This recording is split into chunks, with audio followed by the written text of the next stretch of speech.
Do you remember Ruby Franke from the 8 Passengers? You know, the mom that a couple years ago took away her son's bed for playing a prank on his younger brother, forcing him to sleep on a beanbag for months. If you think it's funny, then that was 7 months ago. Maybe you need longer without a bedroom. The mom that said she's letting her kid go hungry since the kid forgot to take her lunch to school when, you know, they were literally 6. I know that her teacher is uncomfortable with her being hungry and not having a lunch.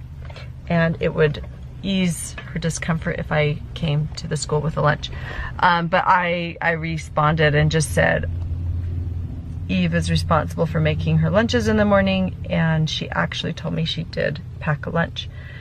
So the natural outcome is she's just going to need to be hungry. And hopefully nobody gives her food and nobody steps in and gives her a lunch. The mom who also threatened to not give her sons dinner because they were simply roughhousing. I'm only gonna say it one more time, and then you're gonna lose the privilege to eat dinner. The mom that said using the bidet in their room was a privilege for the kids and that they couldn't use it in an emergency when all the other bathrooms were full. Like maybe if you do your work on your respect charts for a whole week, then at the end of the week you can earn a turn on the bidet. And you can use that turn whenever you feel like it. Because you earn... What if we need to go for that entire week? No, just one time. What if we really need to go potty and everybody is using the bathroom? The mom who recorded her kids crying despite them clearly not wanting to be recorded. Go tell Julie to get dressed and run. Hurry. Honey, I'm not going to make you go. I thought you just didn't want to go, but like if it's going to make you cry... then I'm not going to make you go, okay? Well, Ruby Franke, the mother behind the 8 Passengers family channel on YouTube, has been arrested for child abuse, which, with everything that I just said that was well documented on YouTube and were things that I've also talked about, I'm not shocked in the slightest. Because really, all the red flags were there on YouTube for several years.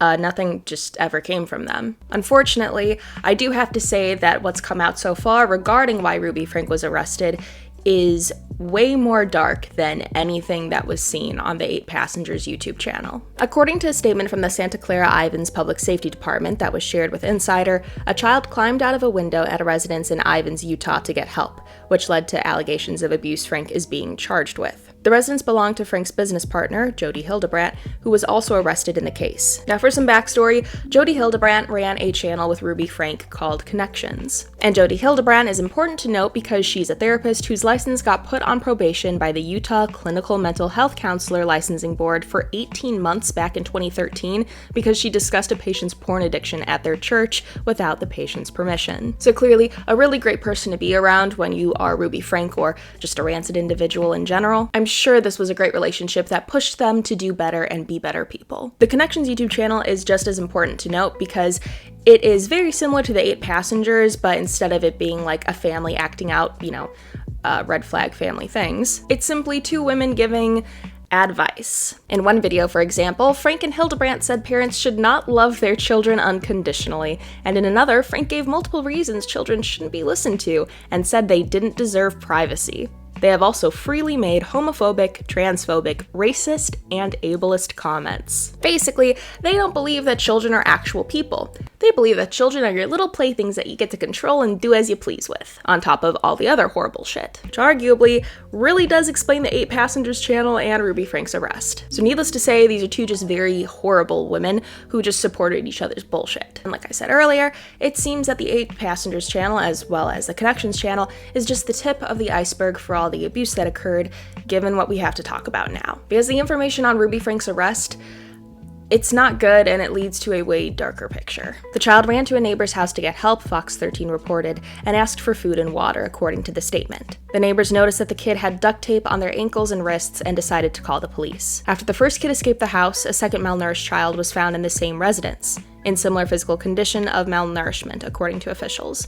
The second child was also taken to the hospital for treatment. The statement from officials said that a search warrant led to the discovery of evidence consistent with the kids' wounds, and 4 minors were taken into care by the Department of Child and Family Services. Now, just for clarification, as this article from Insider doesn't really give any details as to who the kids were, AP News has clarified that the kids that escaped were Frank's 10-year-old daughter and 12-year-old son. So these were Ruby Frank's kids, and this is how she treated her children off camera. Hey, Editing Doll here. Just wanted to add that as of September 8th, Ruby Franke and Jodi Hildebrandt have been formally charged with 6 counts of aggravated child abuse and are going to be held without bail. And because of all this, the cops and Family and Child Services did step up and did what needed to be done, due to the kids being able to leave the house and get help.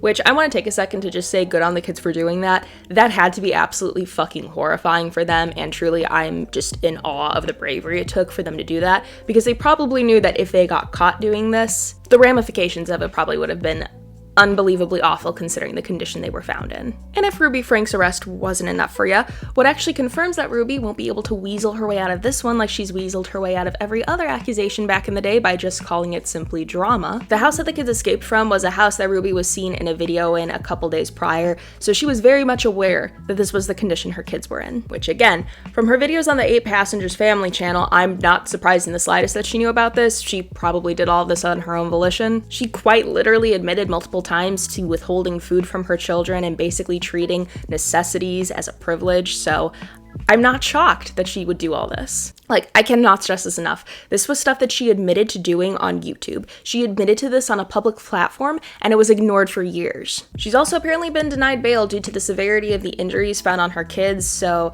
it's just another thing to add to how serious this whole thing was, and truly still is. But hey, anybody who talked about the red flags back then and was just showing concern for the kids' well-being in general was just trying to start up drama, weren't they? It's also gotten to a point where Ruby's sisters are saying this needed to happen and have talked about how they did everything they legally could to protect their nieces and nephews. So clearly there was a lot going on beyond what was shown on YouTube, considering her family knew and was trying to help the kids themselves.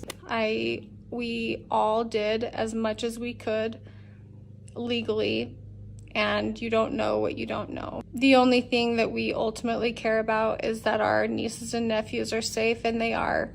And that is the only thing that matters to any of us. Now, my own question regarding all this is, where's Kevin in the picture for this? Why isn't Kevin getting in any sort of trouble regarding all this? Because Kevin was involved in the 8 Passengers YouTube channel and was involved in Connections and all that, so there's no way that he didn't not see any of this happening. But Kevin has been contacted, and AP News reported that comments about Ruby's arrest are being referred to his attorney. The attorney saying he's representing Kevin Franke's interest in keeping his kids together and in his care, and that he's not commenting on Ruby's arrest. It's also been brought up in an article from NBC that Ruby apparently kicked Kevin out of the house last year, and that after Kevin was kicked out from the house, their 10-year-old daughter would wander around the neighborhood looking for friends during school hours, alluding to the fact that these kids probably haven't been in school in some time, and that things got, in a sense, more out of control after Kevin was kicked out. So there's probably a lot going on behind the scenes and a lot more that's going to come out regarding Kevin's involvement and Kevin and Ruby in general. With that being said,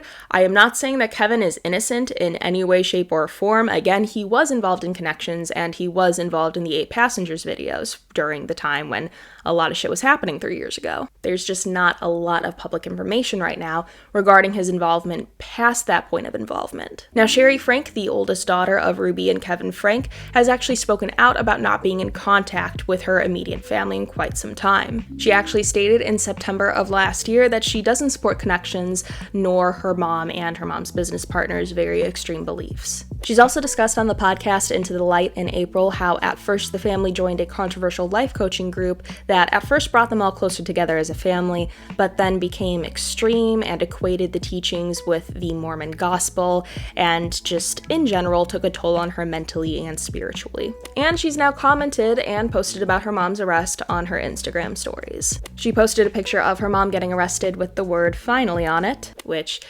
Yeah, big agree with you on that one, Shari. And about how justice is being served after them for years trying to get CPS and the cops involved, and that there's a long road ahead for the kids, and that they're trying to compile concerning stuff posted on Connections and 8 Passengers. So to put it in perspective, this is the final event that occurred to actually have the cops and Family and Child Services actually do something, despite the fact that Shari has been trying to contact them for years about shit. Honestly, good for her for doing that though. I know that had to be absolutely tasking because you are the eldest child trying to look after your siblings, despite the fact that you're going against your parents and clearly having that internal struggle. It has to be hard as a young adult to go through all that, and truly I wish her the best because she's done a lot and she's going through a lot. But still, while I'm glad that something actually did happen, if Shari and Ruby's sisters are saying that the cops knew and that Child and Family Services knew and that they just didn't do anything for quite some time, which has further been proven that the cops and Child and Family Services were actually aware of all this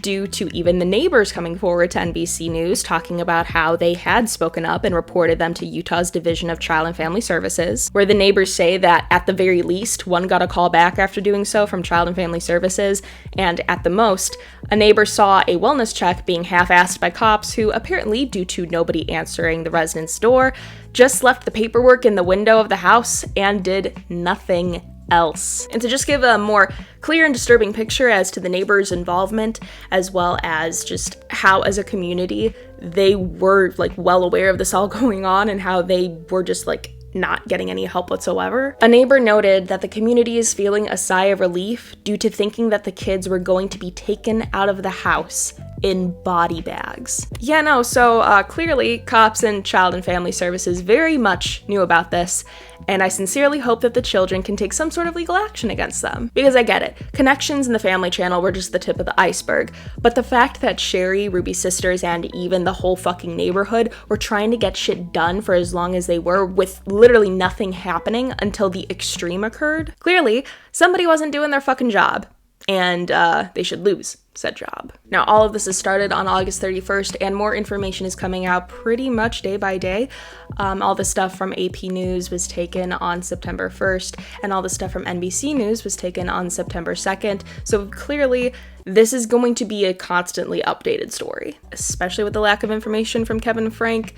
There is definitely a lot more to this than what's been made public so far. With that being said, I have no doubt that everything that Shari is compiling together is going to hopefully be used to benefit the kids and make sure that the kids don't ever go back to that fucking wicked woman. And whatever comes next, I genuinely hope that the kids have just a smooth route to healing from all this, because this is clearly a lot that they fucking went through. I hope that Shari gets some peace after all of this and doing a lot of like heavy lifting along with Ruby's sisters, of course. I hope the community clearly has some peace knowing that the kids are fine and weren't fucking taken out in body bags. And most importantly, I hope Ruby Frank rots in a fucking cell, because that's truly what she deserves. All in all, I think that this just proves that taking a more critical look at family channels is rather important, and if anything necessary, given that there were red flags for this channel. It's just that nothing happened from them. And overall, it's really unfortunate that Shari and Ruby's sisters in the community had been speaking out so much about everything that was going on, and cops and Child and Family Services just didn't do jack shit to do anything about it. It really is a fucking joke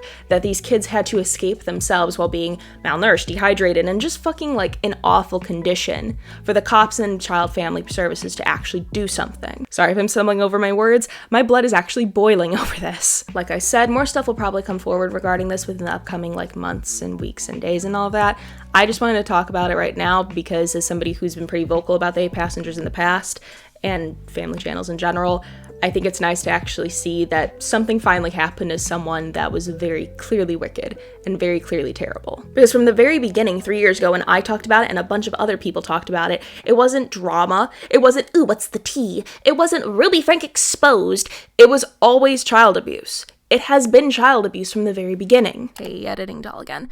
To further prove this point, to anyone who attended the public hearing on Zoom, which sounds like a terrible idea to begin with, that decided to apparently bark and make baby noises during it, please note that you're embarrassing and part of the issue of making serious issues seem like, ooh, drama, tea, exposed shit, instead of as serious as they are. Like I said, Zoom hearing that's public is a horrible idea for a case like this, but what apparently happened was childish as fuck, and those that did that should be embarrassed, and are truly no better than the ooh tea drama exposed people. Honestly, that's kind of why it's important to talk about stuff like this, because we never know what's going on beyond the camera. And if what they're showing on camera is already a pretty bright red flag, more than likely what's going on behind the camera isn't good either. But yeah, may Ruby Frank fucking rot in her cell. May the kids actually find some peace. May the community have like some sort of relief knowing the kids are in better hands. May Shari and like literally the sisters finally have some relaxation and peace knowing that literally Ruby's in fucking jail. And honestly, I sincerely hope that everybody who's being affected by this has a smooth journey regarding healing, because this is honestly more horrifying than anybody could have predicted from what was seen in the 8 passengers red flag filled videos.